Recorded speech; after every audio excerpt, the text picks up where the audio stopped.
श्रीगुरुभ्यो नमः। हरिः ओम्। व्यासाय भवनाशाय शेषाय गुणराशये हृद्याय शुद्धविद्याय मध्वाय च नमो नमः। वन्दे वन्द्यं सदानन्दं वासुदेवं निरञ्जनम् इन्दिरापतिमाद्यादि वरदेश वरप्रदम्।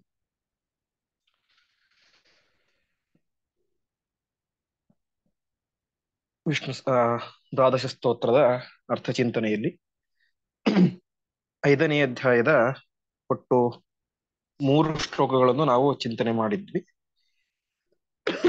ಇಂದಿನಿಂದ 4ನೇ ಶ್ಲೋಕದ ಚಿಂತನೆಯನ್ನು ಮಾಡೋಣ. ನಾನು ಶ್ಲೋಕ ಹೇಳ್ತೀನಿ, ನೀವು ಹೇಳಿ. ಗೋವಿಂದ ಗೋವಿಂದ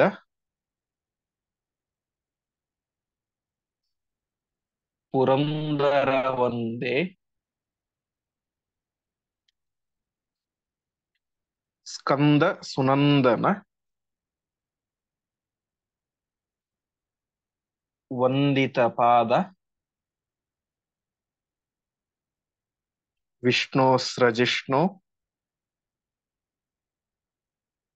ಗ್ರಸಿಷ್ಣೋ ವಿವಂದೇ ಕೃಷ್ಣ ಸದುಷ್ಣ ವಧಿಷ್ಣು ಸುಧೃಷ್ಣು. ಇಲ್ಲಿಯ ತನಕ ಒಟ್ಟು ವಾಸುದೇವ ರೂಪ, ಕೇಶವ, ನಾರಾಯಣ ಮತ್ತು ಮಾಧವ ರೂಪಗಳ ಚಿಂತನೆಯನ್ನು ಮಾಡಿದ್ವಿ.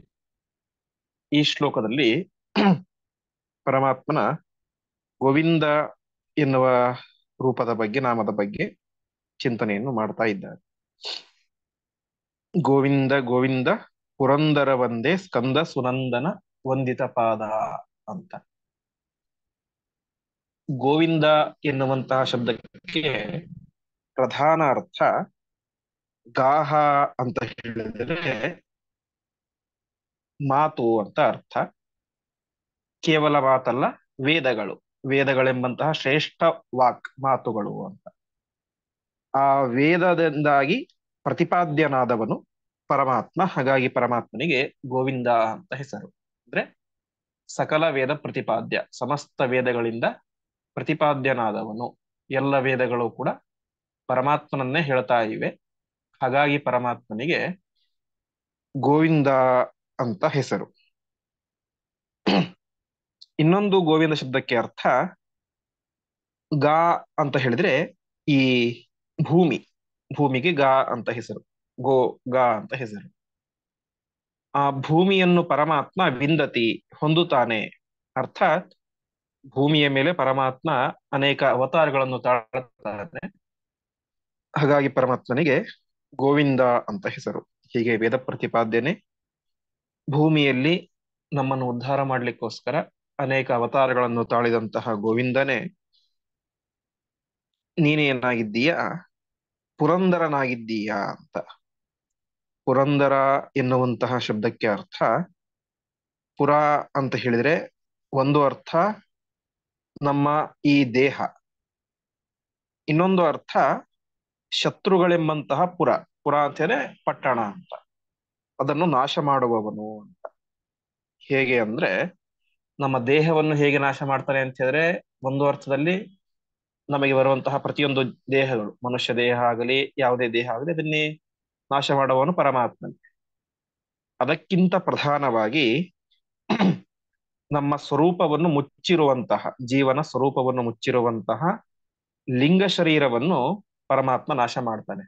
ಹೇಗೆ ಅಂದ್ರೆ ಆ ಪವಿತ್ರವಾದಂತಹ ವಿರಜಾ ನದಿಯಲ್ಲಿ ಸ್ನಾನ ಮಾಡುವುದರ ಮೂಲಕ ನಮ್ಮ ಜೀವನ ಜೊತೆಗೆ ಇರುವಂತಹ ಲಿಂಗ ಶರೀರ, ಪುರ ಅಂದ್ರೆ ಲಿಂಗ ಶರೀರವನ್ನು ಪರಮಾತ್ಮ ದರತಿ, ದರತಿ ಅಂತ ಹೇಳಿ ನಾಶ ಮಾಡುವವನು ಅಂತ. ಇದು ಒಂದು ರೀತಿಯ ಅರ್ಥ, ನಮ್ಮ ಲಿಂಗ ಶರೀರವನ್ನು ನಾಶ ಮಾಡುವವನೇ ಅಂತ. ಇನ್ನೊಂದು ಅರ್ಥ ಪುರ ಅಂತ ಹೇಳಿದ್ರೆ ಅನೇಕ ದೈತ್ಯರೆಂಬಂತಹ ದೈತ್ಯರ ಪಟ್ಟಣ. ಯಾವ ಜರಾಸಂಧ, ಅದೇ ರೀತಿಯಾಗಿ ಕಂಸ ಮುಂತಾದಂತಹ ಅನೇಕ ದೈತ್ಯರು, ಆ ಎಲ್ಲ ದೈತ್ಯರ ಪಟ್ಟಣವನ್ನು ಅರ್ಥಾತ್ ಎಲ್ಲ ದೈತ್ಯರ ಸಮೂಹವನ್ನು ನಾಶ ಮಾಡಿದವನೇ. ಹೀಗೆ ಅನೇಕ ದುಷ್ಟ ದೈತ್ಯರನ್ನು ಸಂಹಾರ ಮಾಡಿದಂಥವನು ಆದ್ದರಿಂದ ಪುರಂದರ. ನಮ್ಮ ಲಿಂಗ ಶರೀರವನ್ನು ನಾಶವನ್ನು ಮಾಡಿ ನಮಗೆ ಮೋಕ್ಷವನ್ನು ಕೊಡುವಂಥವನು ಪರಮಾತ್ಮ. ಹಾಗಾಗಿ ಅವನಿಗೆ ಪುರಂದರ ಅಂತ ಹೆಸರು. ಅಂತಹ ಗೋವಿಂದನೇ, ಪುರಂದರನೇ, ನೀನೇನಾಗಿದ್ದೀಯ ಸ್ಕಂದ ಸುನಂದನ ವಂದಿತ ಪಾದ ಅಂತ. ಇದರಲ್ಲಿ ಒಟ್ಟು ಎರಡು ಅಂಶವನ್ನು ಹೇಳ್ತಾ ಇದ್ದಾರೆ. ವಂದಿತ ಪಾದ ಅಂತೇಳಿ ನಮಸ್ಕರಿಸಲ್ಪಟ್ಟಂತಹ ಪಾದಗಳುಳ್ಳವನೇ ಅಂತ ಅರ್ಥ. ಯಾರು ಪರಮಾತ್ಮನ ಪಾದಕ್ಕೆ ನಮಸ್ಕಾರ ಮಾಡ್ತಾ ಇದ್ದಾರೆ ಅಂತ ಹೇಳಿದ್ರೆ ಸ್ಕಂದ ಮತ್ತು ಸನಂದನ ಅಂತ ಹೇಳ್ತಾ ಇದ್ದಾರೆ. ಸ್ಕಂದ ಅಂತ ಹೇಳಿದ್ರೆ ನಿಮಗೆಲ್ಲ ಗೊತ್ತೇ ಇರುವಂತೆ ಪಾರ್ವತಿ ಮತ್ತು ಮಹಾರುದ್ರ ದೇವರ ಮಗ ಸ್ಕಂದ, ಷಣ್ಮುಖ ಸುಬ್ರಹ್ಮಣ್ಯ, ಅವನು ಪರಮಾತ್ಮನಿಗೆ ನಮಸ್ಕಾರ ಮಾಡ್ತಾ ಇದ್ದಾರೆ ಅಂತ ಹೇಳ್ತಾ ಇದ್ದಾರೆ. ಅದೇ ರೀತಿಯಾಗಿ ಸನಂದನ, ಸನಂದನ ಅಂತ ಹೇಳಿದ್ರೆ ಸನಕ ಸನಂದನ ಮುಂತಾದಂತಹ ಮುನಿಗಳು, ಅವರು ನಮಸ್ಕಾರ ಮಾಡ್ತಾ ಇದ್ದಾರೆ ಅಂತ ಹೇಳ್ತಾ ಇದ್ದಾರೆ. ಅನೇಕ ದೇವಾನುದೇವತೆಗಳಿದ್ದಾರೆ. ಆ ಎಲ್ಲ ದೇವಾನುದೇವತೆಗಳು ಶ್ರೇಷ್ಠ ದೇವತೆಗಳು ಇರಬೇಕಾದ್ರೆ ಸ್ಕಂದನನ್ನು ಯಾಕೆ ಇಲ್ಲಿ ವಿಶೇಷವಾಗಿ ಹೇಳಿದರು ಅಂತ ಪ್ರಶ್ನೆ ಬಂದ್ರೆ, ಸ್ಕಂದ ಅವನು ದೇವತೆಗಳ ಸೇನಾನಿ ಅಂದ್ರೆ ಸೇನಾಧಿಪತಿ ಅಂತ. ಸೇನಾಧಿಪತಿ ಅಂತ ಹೇಳಿದ್ರೆ ಅವನು ತುಂಬಾ, ಯಾರು ಸಾಮಾನ್ಯವಾಗಿ ಒಂದು ಸೇನೆಗೆ ಸೇನಾಧಿಪತಿಯನ್ನು ಯಾರಂತ ಮಾಡ್ತಾರೆ ಅಂದ್ರೆ ಯಾರು ಮಹಾ ಉತ್ಕೃಷ್ಟವಾದಂತಹ ಪರಾಕ್ರಮಶಾಲಿ ಆಗಿರ್ತಾನೋ ಅವನನ್ನು ಸೇನಾಧಿಪತಿ ಅಂತ ಮಾಡ್ತಾರೆ. ದೇವತೆಗಳಲ್ಲಿ ಏನು ನಿಯಮ ಅಂತ ಹೇಳಿದ್ರೆ ಯಾರು ಪರಾಕ್ರಮಶಾಲಿಗಳು ಅವರೇ ಒಳ್ಳೆ ಜ್ಞಾನಿಗಳಾಗಿರ್ತಾರೆ ಅಂತ. ಎಲ್ಲ ದೇವಾನುದೇವತೆಗಳಲ್ಲಿ ವಾಯುದೇವರು ಮಹಾಪರಾಕ್ರಮಶಾಲಿಗಳು, ಅವರು ಒಳ್ಳೆ ಎಲ್ಲರಿಗಿಂತ ಶ್ರೇಷ್ಠ ಜ್ಞಾನಿಗಳು ಅಂತ. ಹಾಗೆ ಈ ಯಾವ ಸ್ಕಂದ ಅವನು ದೇವತೆಗಳ ಸೇನಾನಿ ಅಂದ್ರೆ ಒಳ್ಳೆಯ ಪರಾಕ್ರಮಶಾಲಿ ಅಂತನೂ ಅರ್ಥ, ಹಾಗೆ ಒಳ್ಳೆಯ ಜ್ಞಾನಿ ಅಂತನೂ ಅರ್ಥ.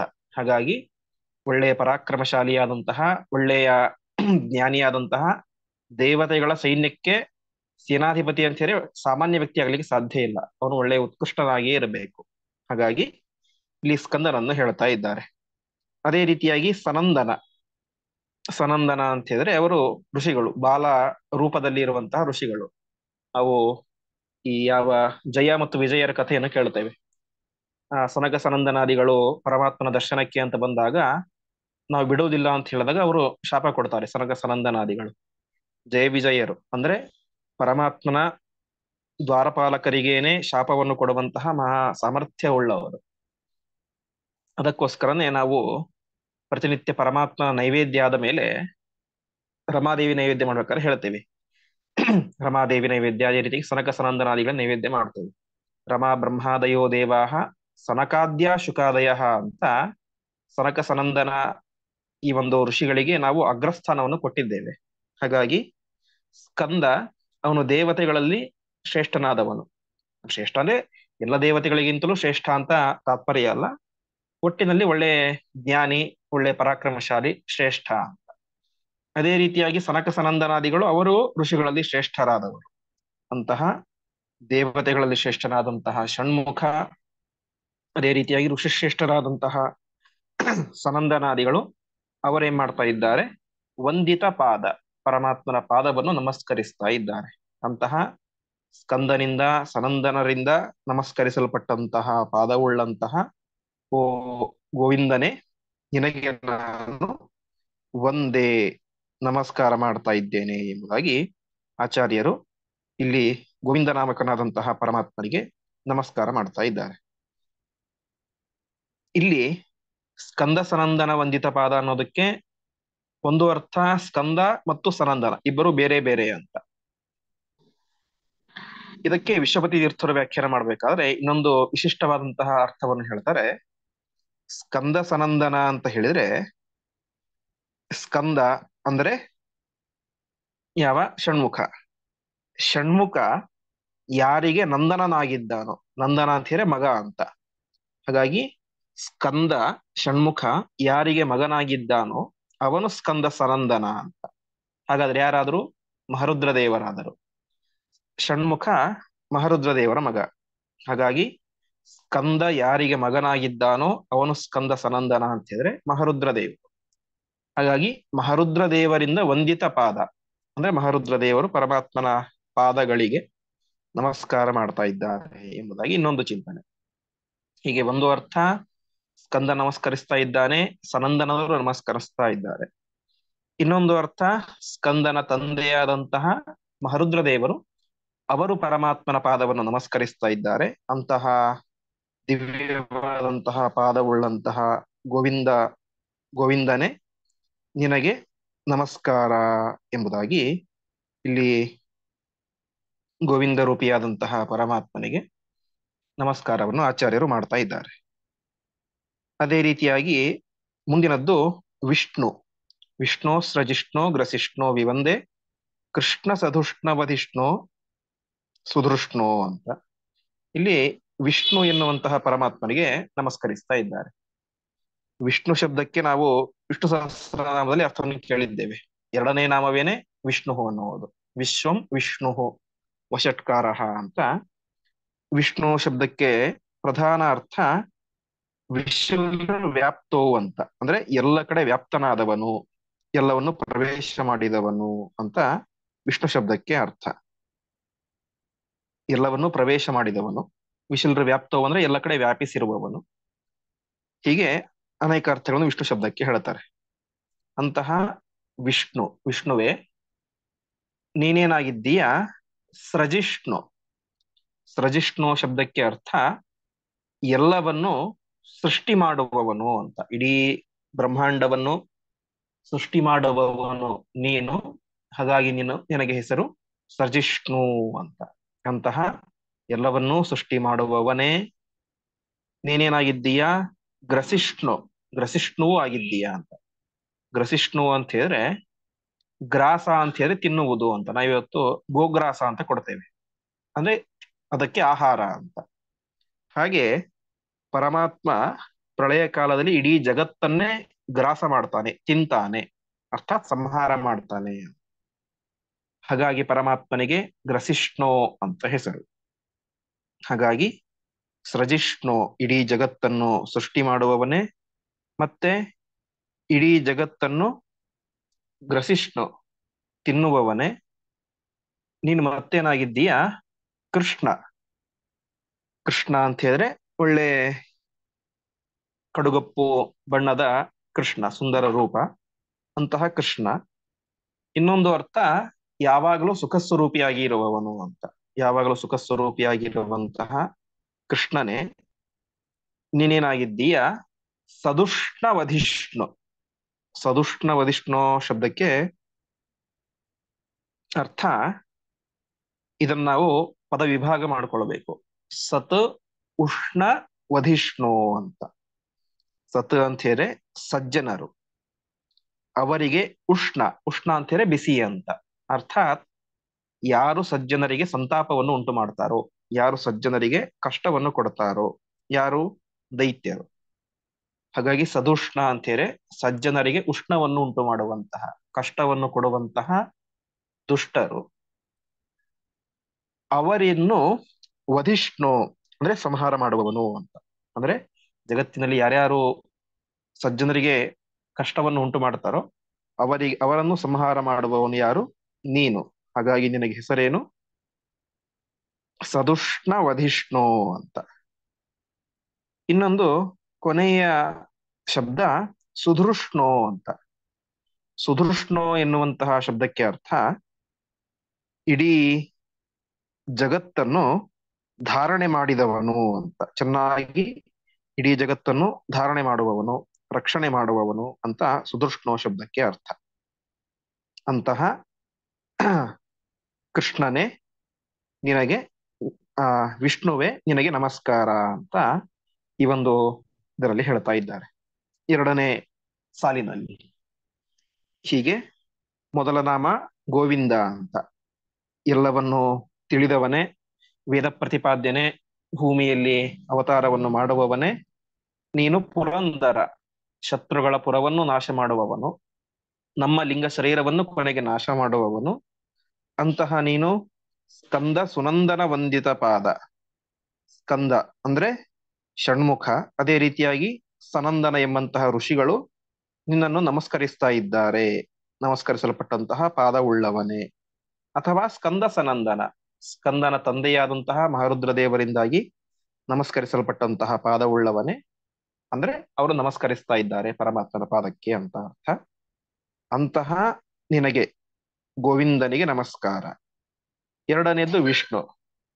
ನೀನೇನಾಗಿದ್ದೀಯಾ? ಸೃಜಿಷ್ಣು, ಎಲ್ಲವನ್ನು ಸೃಷ್ಟಿ ಮಾಡುವವನು. ಗ್ರಸಿಷ್ಣು, ಎಲ್ಲವನ್ನು ಸಂಹಾರ ಮಾಡಿ ತಿನ್ನುವವನು, ಅರ್ಥಾತ್ ತನ್ನ ಹೊಟ್ಟೆಯಲ್ಲಿ ಇಟ್ಟುಕೊಳ್ಳುವವನು. ಮತ್ತೆ ಸದುಷ್ಣ ವದಿಷ್ಣು, ಸಜ್ಜನರಿಗೆ ಯಾರ್ಯಾರು ಸಂತಾಪವನ್ನುಂಟು ಮಾಡ್ತಾರೋ, ತೊಂದರೆಯನ್ನು ಕೊಡ್ತಾರೋ ಅವರನ್ನು ಸಂಹಾರ ಮಾಡುವವನು. ಅದೇ ರೀತಿಯಾಗಿ ಸುಧೃಷ್ಣು, ಸಜ್ಜನರನ್ನು ಚೆನ್ನಾಗಿ ರಕ್ಷಣೆ ಮಾಡುವವನು, ಇಡೀ ಜಗತ್ತನ್ನು ಧಾರಣೆ ಮಾಡಿದವನು.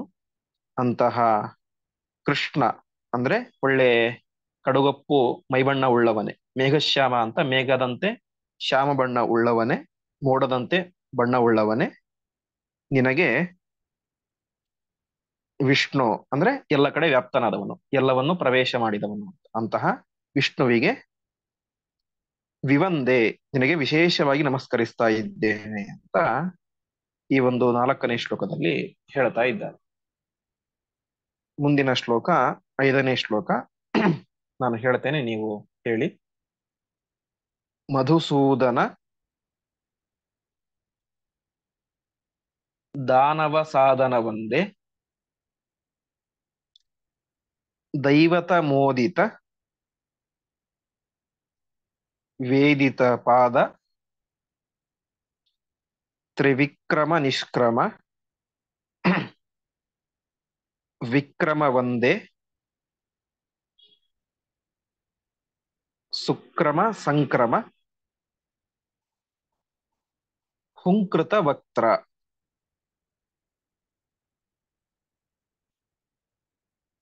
ಇಲ್ಲಿ ಮಧುಸೂದನ ನಾಮಕನಾದಂತಹ ಪರಮಾತ್ಮನನ್ನ ಸ್ತೋತ್ರ ಮಾಡ್ತಾ ಇದ್ದಾರೆ. ಮಧುಸೂದನ ಎನ್ನುವಂತಹ ಶಬ್ದಕ್ಕೆ ಅರ್ಥ ಮಧು ಎಂಬಂತಹ ದೈತ್ಯನನ್ನು ಸಂಹಾರ ಮಾಡಿದವನು ಎಂಬುದಾಗಿ ಮಧುಸೂದನ ಶಬ್ದಕ್ಕೆ ಅರ್ಥ. ಅಂತಹ ಮಧುಸೂದನ ನಾಮಕ ಪರಮಾತ್ಮನೇ, ನೀನೇನಾಗಿದ್ದೀಯ? ದಾನವ ಸಾಧನ. ದಾನವ, ದಾನವ ಅಂತ ಹೇಳಿದ್ರೆ ಅಸುರರು, ರಾಕ್ಷಸರು. ಅವರನ್ನು ಸಾಧನ, ನಾಶ ಮಾಡಿದವನೇ ಅಂತ ಒಂದು ರೀತಿಯಾದಂತಹ ಅರ್ಥ. ದಾನವ ಸಾಧನ, ದಾನವರನ್ನು ನಾಶ ಮಾಡಿದವನು ನೀನು, ಹಾಗಾಗಿ ನಿನಗೆ ದಾನವ ಸಾಧನ ಅಂತ ಹೆಸರು. ಇನ್ನೊಂದು ವಿಶಿಷ್ಟವಾದಂತಹ ಅರ್ಥ, ಕುವಲಯ ಪೀಡ ಎಂಬಂತಹ ಆನೆಯನ್ನು ಸಂಹಾರ ಮಾಡಿದವನು ಅಂತ ಹೆಸರು. ಈ ಅರ್ಥ ಈ ಪದದಿಂದ ಹೇಗ್ ಬರುತ್ತೆ ಅಂದ್ರೆ, ಆನೆಗಳಿಗೆ ಮದ ಇರುತ್ತೆ, ಮದರಸ ಅಂತ ಆನೆಗಳ ಕುಂಭಸ್ಥಳದಲ್ಲಿ ಇರುತ್ತೆ ಮದ. ಆ ಮದಕ್ಕೆ ದಾನ ಅಂತ ಹೆಸರು. ಅಮರಕೋಶದಲ್ಲಿ ಹೇಳ್ತಾರೆ, ಕಟೋ ಮದೋ ದಾನಂ ಅಂತ ಮದಕ್ಕೆ, ಮದರಸಕ್ಕೆ ದಾನ ಅಂತ ಹೆಸರು, ಕಟ ಅಂತ ಹೆಸರು. ಹಾಗಾಗಿ ಇಲ್ಲಿ ದಾನವ ಸಾಧನ ಅಂತ ಶಬ್ದ ಇದೆ. ಹಾಗಾಗಿ ದಾನ ಅಂತ ಹೇಳಿದ್ರೆ ಆ ಮದರಸ, ಮದ, ಅದನ್ನು ವ ಅಂದ್ರೆ ಧರಿಸಿದವುಗಳು, ಅಂದ್ರೆ ರಸವನ್ನು ಧರಿಸಿದ್ದು ಯಾರು? ಆನೆಗಳು. ಇಲ್ಲಿ ಪ್ರಕೃತ ಆನೆ ಯಾವುದು? ಕುವಲಯ ಪೀಡ ಎಂಬಂತಹ ಆನೆ. ಕುವಲಯ ಪೀಡ ಆನೆ ಅಂದ್ರೆ ಪರಮಾತ್ಮ ಆ ಮಥುರಾ ಪಟ್ಟಣಕ್ಕೆ ಹೋಗಿರ್ತಾನೆ, ಕಂಸನ ಪಟ್ಟಣಕ್ಕೆ. ಅಲ್ಲಿ ಒಂದು ಕುವಲಯ ಪೀಡ ಅಂತ ಭಾರಿ ಬಲಿಷ್ಠವಾದಂತಹ ದೊಡ್ಡ ಆನೆ ಇರುತ್ತೆ. ಅಂತಹ ದಾನವ ಅಂದ್ರೆ ಮದವನ್ನು ಧರಿಸಿದಂತಹ ಆ ಕುವಲಯ ಪೀಡ ಎಂಬಂತಹ ಆನೆಯನ್ನು ಸೂದನ ಅಂದ್ರೆ ಸಂಹಾರ ಮಾಡಿದವನು ಅಂತ. ಹೀಗೆ ದೈತ್ಯರನ್ನು ಸಂಹಾರ ಮಾಡಿದವನು, ಆದ್ದರಿಂದಾಗಿ ದಾನವ ಸಾಧನ. ಕೃಷ್ಣನಾಗಿ ಅವತಾರ ಮಾಡಿದಾಗ ಆ ಯಾವ ಕುವಲಯ ಪೀಡ ಎಂಬಂತಹ ಆನೆ, ಮದವನ್ನು ಧರಿಸಿದಂತಹ ಮದಮತ್ತವಾದಂತಹ ಕುವಲಯ ಪೀಡ ಎಂಬಂತಹ ಆನೆಯನ್ನು ಸಂಹಾರ ಮಾಡಿದಂತಹ ಪರಮಾತ್ಮನೇ, ನೀನೇನಾಗಿದ್ದೀಯ? ದೈವತ ಮೋದನನಾಗಿದ್ದೀಯ ಅಂತ. ದೈವತ ಮೋದನ ಅಂತ ಹೇಳಿದ್ರೆ, ದೈವತ ಅಂತ ಹೇಳಿದ್ರೆ ದೇವತೆಗಳು. ದೇವತೆಗಳಿಗೆ ಮೋದನಃ, ಮೋದ ಅಂತ ಹೇಳಿದ್ರೆ ಪ್ರಮೋದ, ಆನಂದ, ಸಂತೋಷ, ಅದನ್ನು ನಯತಿ ತಂದುಕೊಡುವವನು ಅಂತ.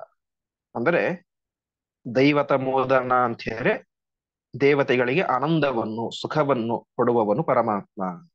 ಹೀಗೆ ಪರಮಾತ್ಮ ದಾನವ ಸಾಧನ, ದಾನವರನ್ನು ರಾಕ್ಷಸರನ್ನು ಸಂಹಾರ ಮಾಡುವವನು.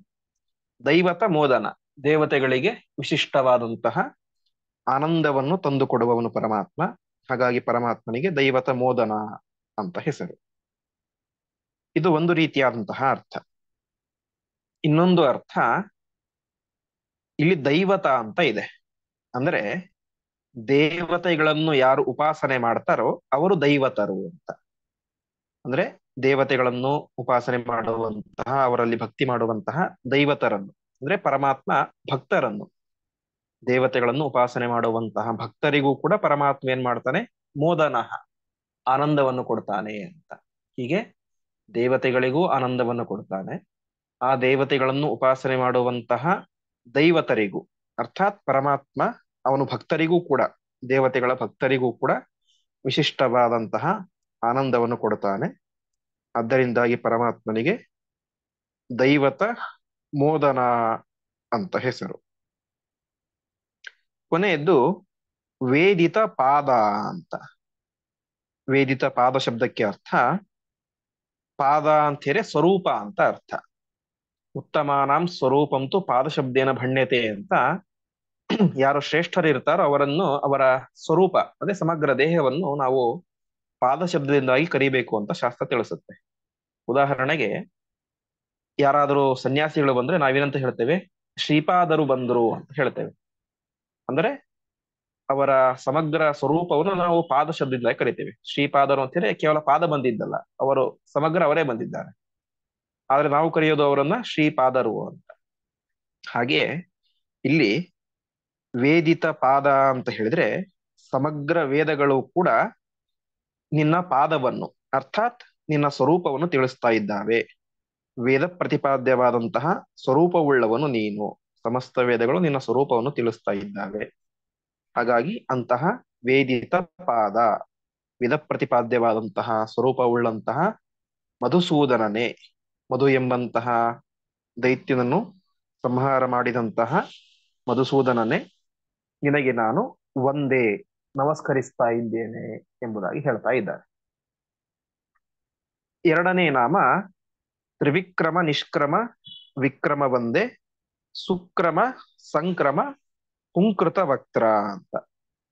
ಇಲ್ಲಿ ವಿಶೇಷವಾಗಿ ತ್ರಿವಿಕ್ರಮ ರೂಪಿಯಾದಂತಹ ಪರಮಾತ್ಮನಿಗೆ ನಮಸ್ಕಾರವನ್ನು ಮಾಡ್ತಾ ಇದ್ದಾರೆ. ಇದರಲ್ಲಿ ಮೊದಲು ಹೇಳ್ತಾ ಇದ್ದಾರೆ ತ್ರಿವಿಕ್ರಮ ನಿಷ್ಕ್ರಮ ಅಂತ. ನಿಷ್ಕ್ರಮ ಎನ್ನುವಂತಹ ಶಬ್ದಕ್ಕೆ ಅರ್ಥ ಒಂದು ಪ್ರಸಿದ್ಧ ಮಾತು, ಸರ್ವೇ ವಿಧಿ ನಿಷೇಧಾಸ್ಯು ಏತಯೋರೇವ ಕಿಂಕರಾಹ ಅಂತ. ಇದನ್ನು ಮಾಡಬೇಕು, ಇದನ್ನು ಮಾಡಬಾರದು, ಇದನ್ನು ತಿನ್ನಬೇಕು, ಇದನ್ನು ತಿನ್ನಬಾರದು, ಇದನ್ನು ಇಲ್ಲಿಗೆ ಹೋಗಬೇಕು, ಇಲ್ಲಿಗೆ ಹೋಗಬಾರದು ಅಂತ ನಮಗೆ ಅನೇಕ ರೀತಿಯಾದಂತಹ ವಿಧಿ ನಿಷೇಧಗಳು ಇದ್ದಾವೆ. ಅಂದರೆ ಬ್ರಾಹ್ಮಣ, ಕ್ಷತ್ರಿಯ, ವೈಶ್ಯ, ಶೂದ್ರ ಈ 4 ವರ್ಣದವರಿಗೆ ಅನೇಕ ವಿಧಿ ನಿಷೇಧಗಳು ಇದ್ದಾವೆ. ಇದನ್ನು ಮಾಡಬೇಕು, ಇದನ್ನು ಮಾಡಬಾರದು. ಅದೇ ರೀತಿಯಾಗಿ ಬ್ರಹ್ಮಚಾರಿ, ಗೃಹಸ್ಥ, ವಾನಪ್ರಸ್ಥ, ಸನ್ಯಾಸ ಈ 4 ಆಶ್ರಮದವರಿಗೂ ಕೂಡ ಅನೇಕ ವಿಧಿ ನಿಷೇಧಗಳಿದ್ದಾವೆ. ಇದು ಮಾಡಬೇಕು, ಇದನ್ನು ಮಾಡಬಾರದು ಅಂತ. ವಿಧಿ ಅಂತ ಹೇಳಿ ಮಾಡಬೇಕು ಅಂತ, ನಿಷೇಧ ಅಂತ ಹೇಳಿ ಮಾಡಬಾರದು. ಇಂತಹ ವಿಧಿ ನಿಷೇಧಗಳು, ಇಂತಹ ಕ್ರಮಗಳು, ವಿಧಿ ನಿಷೇಧ ಎಂಬಂತಹ ಕ್ರಮಗಳು ಯಾರಿಗೆ ಅಂತ ನಮಗೆ. ಪರಮಾತ್ಮ ಏನಾಗಿದ್ದಾನೆ, ಅವನು ನಿಷ್ಕ್ರಮನಾಗಿದ್ದಾನೆ. ಅಂದರೆ ಅವನಿಗೆ ಯಾವುದೇ ರೀತಿಯಾದಂತಹ ನಿಬಂಧನೆಗಳು, ಅಂದ್ರೆ ಒಂದು ರೂಲ್ಸ್ ಅನ್ನೋದು ಪರಮಾತ್ಮನಿಗೆ ಇಲ್ಲ. ಇದನ್ನು ಮಾಡಬೇಕು, ಇದನ್ನು ಮಾಡಬಾರದು ಎಂಬಂತಹ ವಿಧಿ ನಿಷೇಧಗಳು ಪರಮಾತ್ಮನಿಗೆ ಇಲ್ಲ. ಹಾಗಾಗಿ ಪರಮಾತ್ಮ ನಿಷ್ಕ್ರಮ ಅಂತ ಕರೆಸ್ಕೊಳ್ತಾನೆ. ಇನ್ನೊಂದು ವಿಕ್ರಮ ಅಂತ. ವಿಕ್ರಮ ಎನ್ನುವಂತಹ ಶಬ್ದಕ್ಕೆ ಅರ್ಥ, ಒಂದು ಅರ್ಥ ವಿಶಿಷ್ಟವಾದಂತಹ ಪರಾಕ್ರಮ, ವಿಕ್ರಮ ಅಂತ ಹೇಳಿದ್ರೆ ಪರಾಕ್ರಮ, ಅಂತಹ ವಿಶಿಷ್ಟ ಕ್ರಮವುಳ್ಳವನೇ, ವಿಶಿಷ್ಟ ಪರಾಕ್ರಮವುಳ್ಳವನು ಅಂತ.